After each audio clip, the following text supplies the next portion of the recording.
Participate చేయాలి, మీరు కూడా ఎంజాయ్ చేయాలి అనే ఫీల్ అయితే వస్తుందన్నమాట. అంత బాగుంటుంది. సో నేనైతే ఇప్పుడు రాయవరం ప్రాసెస్ గురించి చెప్పబోతున్నాను.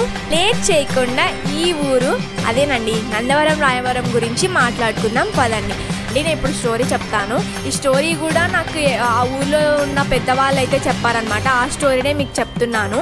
పూర్వకాలంలో చెన్నకేశ్వర స్వామి అయితే ఇక్కడ నివసించేవారంట.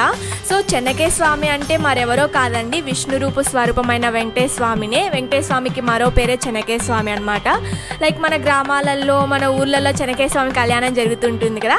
సో అలాగే ఈ ఊర్లో కూడా అప్పటి కాలంలో చెన్నకేశ్వర స్వామి కళ్యాణం అయితే జరుగుతూ ఉండేదన్నమాట. సో చెన్నకేశ్వర స్వామి చెల్లెలే చౌడేశ్వరి దేవి అమ్మవారు అనమాట. సో ఆయన తనని చెల్లెలిగా భావించేవారు. సో తన చేతుల మీదుగానే కళ్యాణం అయితే జరుగుతూ ఉండేది. బట్ చెన్నకేశ్వర స్వామి అయితే ఒక చిన్న మిస్టేక్ అయితే చేశారనమాట. అదేంటంటే అమ్మవారిని